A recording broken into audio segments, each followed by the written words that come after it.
এই পর্বে আমরা সম্পূর্ণ নতুন একটি প্রজেক্ট শুরু করব। সেটি হচ্ছে ম্যাগাজিনের কভারে টেক্সট ডিজাইন করা। টেক্সট ফটোশপে অত্যন্ত গুরুত্বপূর্ণ একটি অংশ। আমরা এখানে দুটি ম্যাগাজিনের কভার দেখতে পাচ্ছি। এটি আমরা প্রথমে এডিট করে ধীরে ধীরে আমরা ফাইনাল এই ছবিটিতে রূপান্তর করব। টেক্সট ইফেক্টে অনেক অপশন রয়েছে যেগুলো ভালো মতো ক্লিয়ার করে বোঝার দরকার। তো আমরা আমাদের নতুন এই প্রজেক্টটি শুরু করি। প্রথমে এই ইমেজটি আমরা সামনে আনি।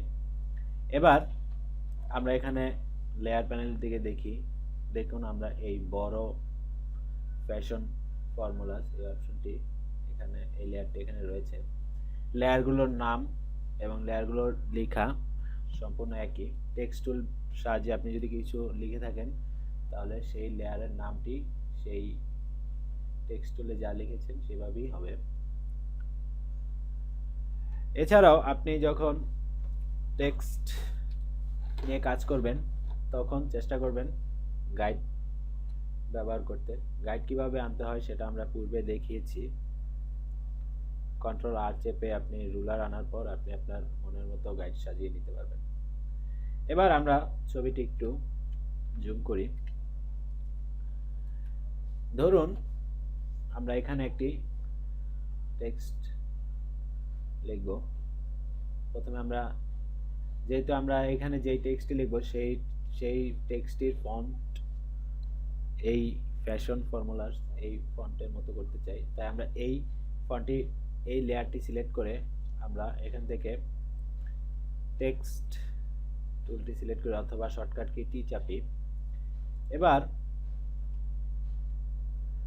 আমরা লিখি ধরা যাক 365 এই সংখ্যাটি। এখানে দেখুন লেখাটি এদিকে সরে যাচ্ছে কারণ এখানে এই অপশনটি সিলেক্ট করা আছে। আমরা যদি এদিক থেকে শুরু করতে চাই তাহলে এটা, অথবা সেন্টার বরাবর শুরু করতে চাই তাহলে এটা অবশ্য শর্টকাট কিও রয়েছে। যেমন আমরা যদি শর্টকাট কি ধরুন আপনি যদি সেন্টার নিতে চান তাহলে কন্ট্রোল শিফট চেপে সি চাপুন, সেন্টার হবে। আপনি যদি লেফটে নিতে চান কন্ট্রোল শিফট এল চাপুন, দেখুন লেখাটি লেফটে সরে যাচ্ছে। অথবা রাইটে নিতে চান তাহলে আর চাপুন, কন্ট্রোল শিফট আর। এভাবে আপনি খুব সহজে অ্যালাইনমেন্ট চেঞ্জ করতে পারেন অথবা এখানে এই অপশনগুলো ব্যবহার করতে পারেন। আপনার সংখ্যাটি বা আপনার লেখাটি শেষ হওয়ার পর এখানে এটা ক্লিক করতে পারেন অথবা অন্য কোনো টুল সিলেক্ট করতে পারেন। অথবা আপনি যদি অন্য টুল সিলেক্ট করার ক্ষেত্রে আপনি টেক্সট টুলটি আবার সিলেক্ট করে নিতে হবে, তারপর আপনি সেটি এডিট করতে পারবেন।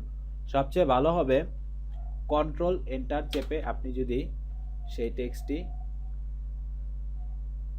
লেখা অফ করেন তাহলে আর কোনো সমস্যা থাকলো না। দেখুন এখানে টেক্সট টুলটিও সিলেক্ট করা রয়েছে। ওকে, এবার আমরা এই ফন্ট সাইজ চেঞ্জ করব। এখান থেকে খুব সহজেই ফন্ট সাইজ চেঞ্জ করা যায়।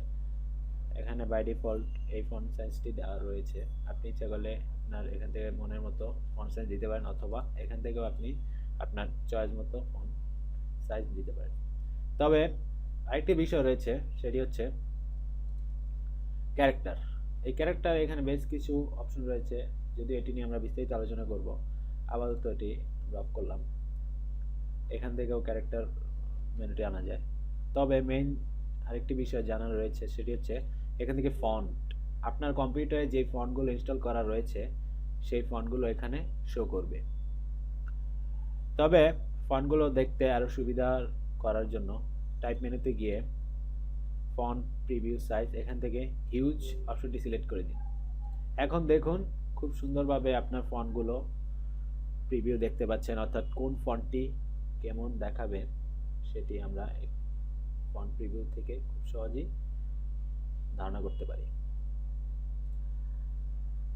এছাড়াও এই ফন্টটির কি নাম সেটি আমরা এখানে দেখতে পাচ্ছি, মাইরিয়াদ প্রো। আপনি ইচ্ছা করলে এখান থেকেই আপনি ফন্ট নেম চেঞ্জ করতে পারেন আপনার নিজের মতো ইচ্ছে মতো।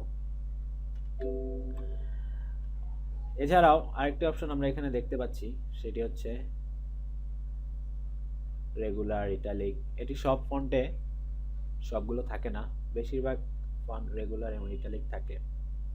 এটি এটি অনুযায়ী আপনি ছবি ইটালিক ইফেক্ট দিতে পারবেন বা বোল্ড করতে পারবেন ইত্যাদি ইত্যাদি। আপাতত এই পর্বে এতটুকুই থাকুক,